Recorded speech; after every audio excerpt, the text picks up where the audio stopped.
Bueno, hola queridos oyentes, yo soy Sofía Párraga, su presentadora, y estoy acompañada de... Florencia Ocapiña. Hoy vamos a hablar sobre física y química. Florencia, ¿me podrías decir de qué se trata?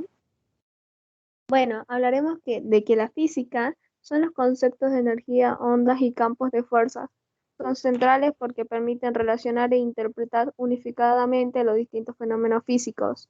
Entre los temas de lo que se ocupa la física se puede mencionar el movimiento, el equilibrio y las causas del movimiento, el calor y la temperatura, etc.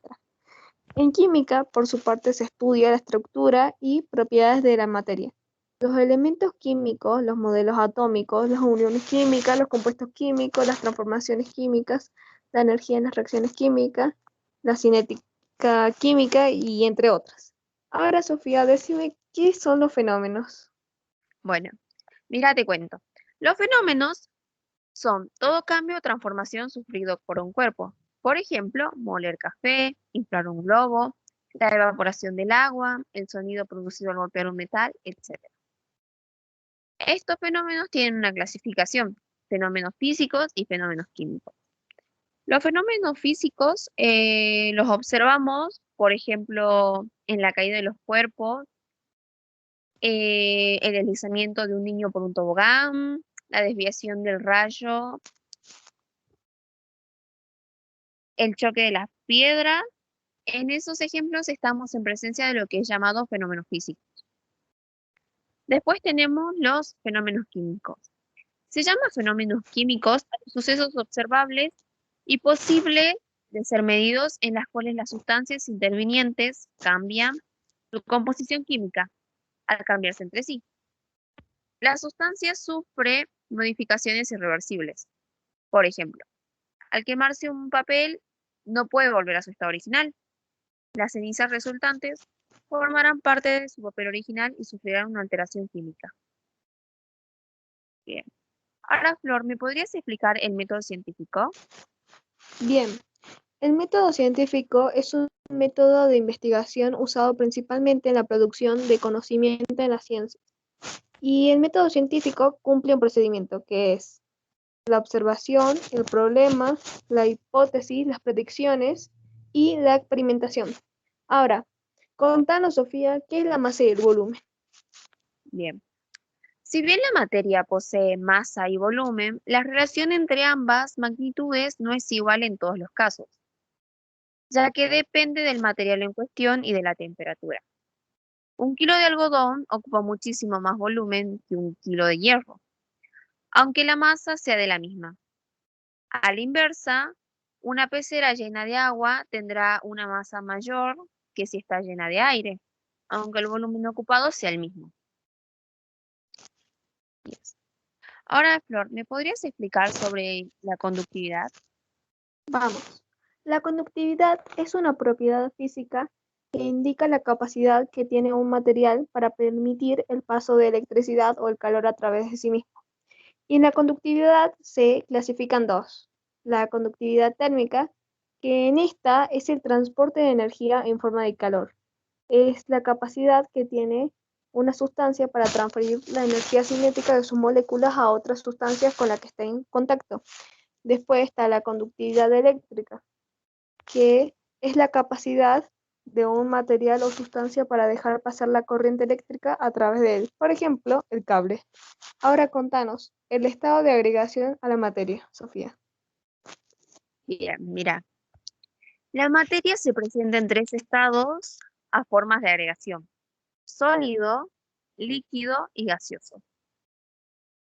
En la naturaleza, solo algunas sustancias pueden hallarse de modo natural en los tres estados, como es el caso del agua. Sin embargo, la mayoría de sustancias se presentan en un estado concreto. A continuación, en la imagen les mostramos los cambios de estados. ¿Me podrías explicar sobre los estados de la materia? Bueno, Sofía, te explico. Hay tres estados de la materia. Está el estado sólido, que son los objetos en estado sólido que se presentan como cuerpos en forma definida. Son calificados generalmente como duros, así como resistentes, y en ello la fuerza de atracción son mayores que la de repercusión, cohesión quiere decir. Después pasamos al estado líquido. Si se incrementa la temperatura de un sólido, este va perdiendo forma, hasta desaparecer la estructura cristalina, alcanzando en este líquido. Su característica principal es que es la capacidad de fluir y adaptarse a la forma del recipiente que lo contiene. Y en esta pertenece la cohesión menor. Después está el estado gaseoso, que se denomina gas al estado de agregación de la materia, compuesta principalmente por moléculas no unidas, expandidas y con poca fuerza de atracción, lo que hace que los gases no tengan volumen definido, ni forma definida, y se expandan libremente hasta llenar el recipiente que lo contiene. Ahora, Sofía, pasemos al nuevo estado de agregación. Ahora, Sofía, contanos el siguiente estado de agregación, que es el estado plasmático. ¿De qué Bien, trata? es el cuarto estado de la materia, parecido al gas, sin forma ni volumen definido, pero una porción de sus partículas está cargada eléctricamente, por lo que es un buen conductor eléctrico. Para obtener plasma se debe ionizar un gas, es decir, convertir sus moléculas o átomos en iones, por ejemplo, incrementando la temperatura o creando un campo magnético. Ahora, Florencia, ¿me podrías explicar sobre los cambios de estado? Bueno, te cuento. Los cambios de estados es el proceso mediante el cual un cuerpo pasa de un estado a otro, sin modificar su composición. Para el cambio de estado es necesario modificar la temperatura o presión de sus partículas, y en esta se pueden clasificar dos: la teoría cinética molecular, que en esta, durante los cambios de estado, la composición química de agua se mantiene siempre, lo que cambia es el estado pasando de sólido a líquido y luego a gas. El cambio del estado de un cuerpo depende de la temperatura y la presión.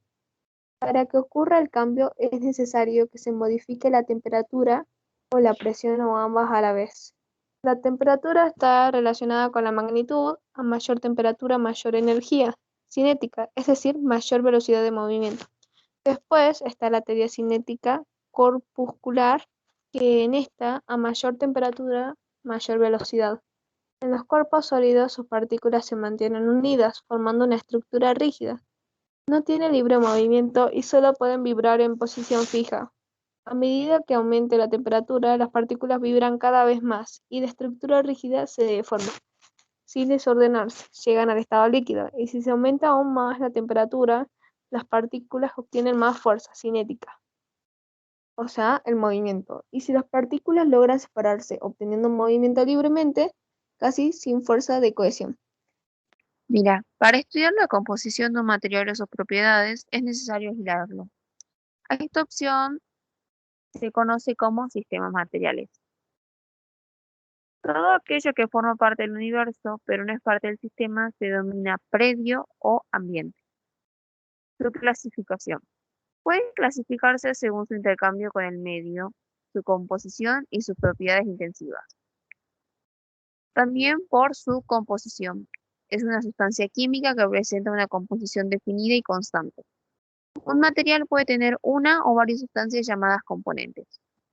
Si tiene un solo componente, se trata de una sustancia pura, como el carbono. Si son varios componentes, es una mezcla, como la leche. Ahora, Flor, háblame sobre el intercambio entre el sistema y el medio que lo rodea. Bien, bueno, el sistema o el medio pueden interactuar e intercambiar materia, energía o ambas. Bueno, y en esta se pueden clasificar en tres. Bueno, en el sistema abierto intercambia materia y energía. Por ejemplo, una fogata o un vaso precipitado en el que se hierve agua son algunos ejemplos. Después está el sistema cerrado, que no intercambia materia, pero sí energía, como en el caso de una lamparita encendida que libera calor al medio. Después está el sistema aislado. No hay intercambio de materia ni de energía, como ocurre en los términos. Ahora, Sofía, contanos, ¿qué son los sistemas y en qué se clasifican? Bueno, mira, los sistemas se clasifican en dos. Pueden ser heterogéneos o homogéneos. En el heterogéneo nos encontramos a la variación en los valores de las propiedades intensivas, por lo menos dos zonas del sistema. Por ejemplo, agua con aceite o agua con hielo, o arena con limadura y hierro. Después tenemos la otra clasificación que es homogéneo, que son propiedades intensivas de un sistema, en la cual encontramos que tienen valores constantes. Muestran una exposición y una estructura uniforme en cualquier zona este. Por ejemplo, agua pura o salada o alcohol. Ahora, Flor, ¿me puedes explicar qué son las soluciones? Bueno, las soluciones son mezclas homogéneas de materiales formados por más de un componente, pero que tienen una única fase. Bueno, designa sus componentes, Sofía. Bueno, mira, sus componentes son dos. El soluto, que es la sustancia que se encuentra en menor proporción, o después está el solvente, que es el que se encuentra en mayor proporción. Ahora, Flor, ¿me podrías decir sus clasificaciones de las soluciones? Bueno, en las soluciones se pueden clasificar tres.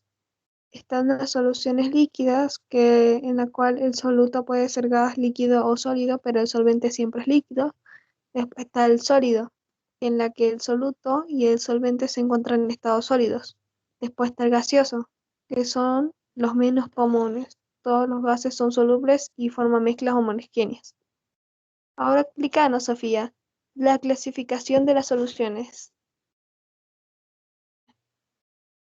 Bueno, mira, la relación que existe entre la cantidad de soluto y solvente se la denomina concentración, dado que muchas propiedades de las soluciones dependen de la concentración. Es importante comprender cómo puedes expresar esta relación entre soluto y solvente y aprender a realizar los cálculos que implica la preparación de las distintas soluciones. Ahora, ¿me podrías explicar las formas empleadas para informar la concentración de una solución? Bueno, el porcentaje se puede expresarse en masa en volumen y en esta se puede clasificar en tres. Está el porcentaje masa y volumen, que dice que la masa del soluto se determina con una balanza, mientras que el volumen de la solución con un recipiente graduado. Después está la otra que es el porcentaje de volumen-volumen. Y es cuando se usa en una solución líquida. El soluto también es un líquido. Después está el porcentaje masa-masa. En esta se usa habitualmente cuando es más práctico pesar la solución que medir su volumen. Ahora, Sofía, contanos la saturación de las soluciones. ¿En cuántas se pueden clasificar? Bueno, mira, al agregar distinta cantidad de soluto a un recipiente con solvente, se obtienen soluciones con diferentes concentraciones. Estas soluciones pueden ser diluidas si la cantidad de soluto con respecto del solvente es pequeña. Sin embargo, al agregar más soluto, la concentración de estas se incrementa proporcionalmente, hasta que en algún momento ya no resulta posible disolver más soluto en esa cantidad de solvente y a esa temperatura determinada. En ese límite de solubilidad se dice que la solución alcanza su punto de saturación. Este fenómeno se puede clasificar en insaturadas, saturadas y sobresaturadas. Mira, en las soluciones insaturadas son las que presentan una cantidad de soluto por debajo de los niveles de solubilidad. Después están las soluciones saturadas, que es cuando a una temperatura dada no se admite más cantidad de soluto disuelto. Después tenemos las soluciones sobresaturadas, las cuales son una mezcla homogénea que contiene mayor cantidad de soluto disuelto del que puede existir en equilibrio a una temperatura y presión.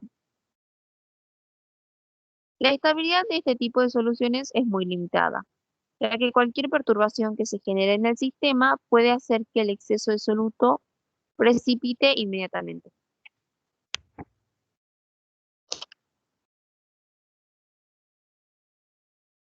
¿Terminó? Bueno, eso es todo, mis queridos oyentes. Ahora nos despedimos. Será Suscríbanse.